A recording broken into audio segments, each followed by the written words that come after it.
हरे कृष्ण मित्रों, परमात्मा की प्राप्ति का उपाय। असली भीतर की लगन जैसे प्यास लगे तो जल याद आता है, भूख लगे तो अन्न याद आता है। ऐसे भगवान की याद आए, आप पापी दुराचारी कैसे ही हों। एक भगवान की लगन लग जाए तो सब ठीक हो जाएगा। एक भगवान के सिवाय कोई चाहना ना हो तो भगवान मिल जाए, कारण कि मनुष्य शरीर का प्रयोजन ही भगवान को प्राप्त करना है।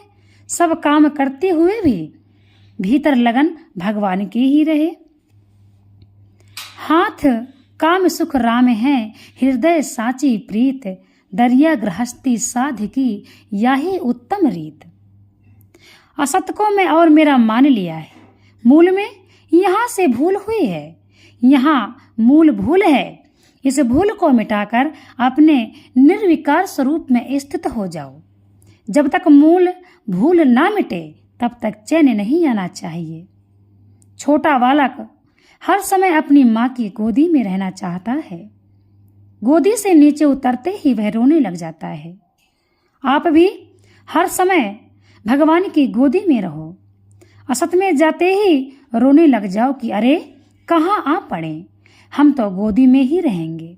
फिर असत का संबंध सुगमता से छूट जाएगा। बहुत ही समझने का विषय है।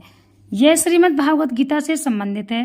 भगवान कहते हैं हमको परमात्मा से किस प्रकार हमारी प्रीति होना चाहिए, ये भगवान हमें समझा रहे हैं।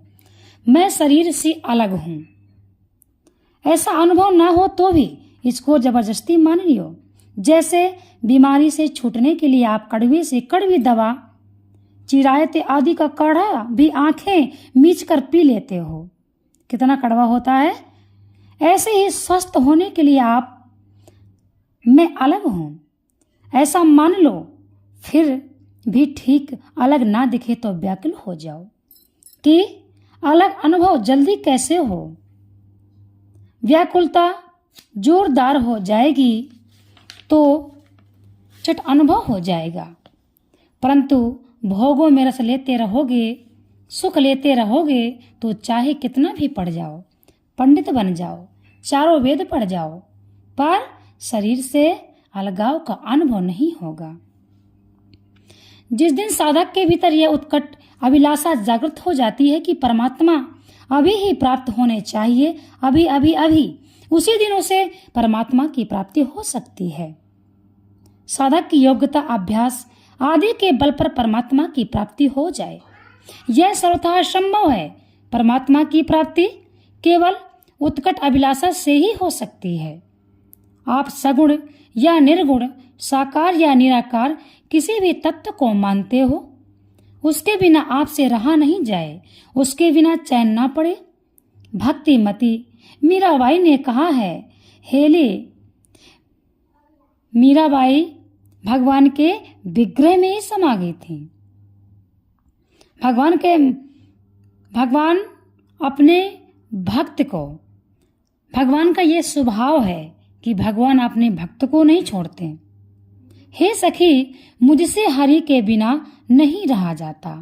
निर्गुण उपासना को ने भी यही कहा, चितवन मोरी तुमसे लागी पिया, दिन नहीं भूख रैन नहीं निद्रा, छिन छिन व्याकुल होत हिया। तत्व की प्राप्ति के बिना दिन में भूख नहीं लगती और रात में नींद नहीं आती। आप कैसे मिले, क्या करूं, हृदय में क्षण क्षण व्याकुलता बढ़ती रही, उसे छोड़कर और कुछ सुहाता नहीं। संतों ने भी कहा है, नारायण हरि लगन में जे पांचों न सुहात, विषय भोग निद्रा हंसी, जागृत पीत बहु बात।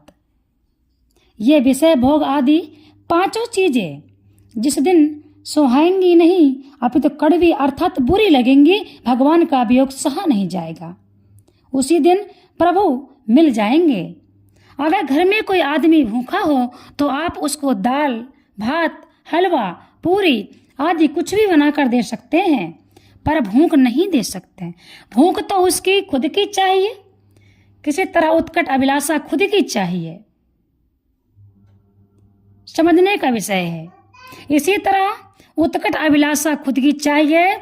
उत्कट अभिलाषा होने पर भगवत प्राप्ति में देरी का कारण ही नहीं है। आप देखने को तैयार और भगवान दिखने को तैयार। फिर देरी का कारण क्या है, समझने का विषय है। फिर देरी का कारण क्या है? बिल्कुल शास्त्र सम्मत बात है कि क्रियाओं के द्वारा भगवान पर कब्जा नहीं कर सकते।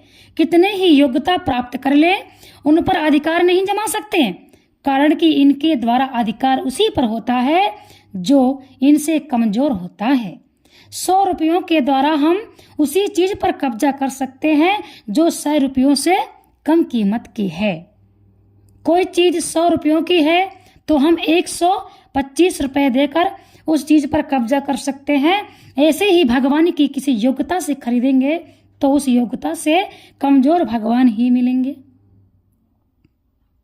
अतः यह विरक्त है, यह त्यागी है, ये विद्वान है, ये बड़े हैं, इनको भगवान मिलेंगे, हमारे को नहीं।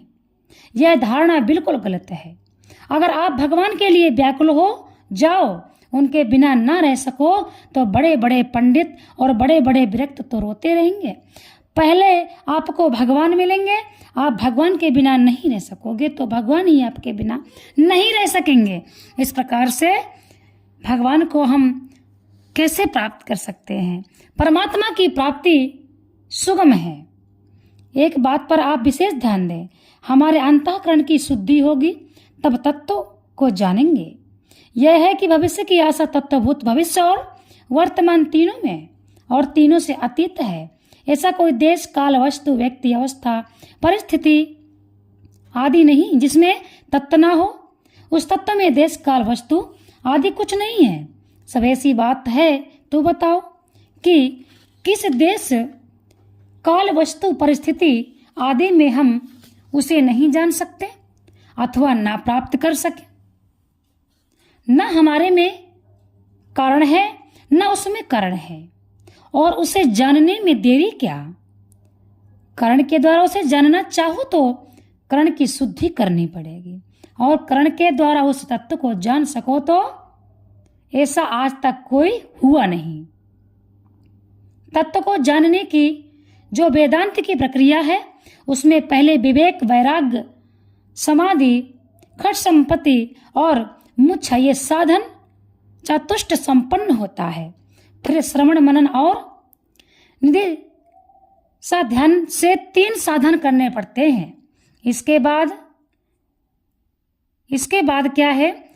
संशोधन के बाद सबीज समाधि होती है। यहाँ तक अंतःकरण का साथ है। अंतःकरण से सर्वथा संबंध विच्छेद होने पर निर्बीज समाधि होती है। यह निर्बीज समाधि होगी तब तत्व साक्षात्कार होगा। यह प्रक्रिया अंतःकरण के द्वारा तत्व की ओर जानने के लिए है। पर हम कहते हैं कि इतना सब करने की आवश्यकता नहीं। तत्व में अभी अभी स्थित हो सकती है, केवल उसको प्राप्त करने की चाहना, उत्कंठा में कमी है। इसीलिए देर हो रही है। मैं तत्व प्राप्ति में किसी को अयोग्य नहीं मानता हूँ, केवल उसे प्राप्त करने की इच्छा कमी मानता हूँ।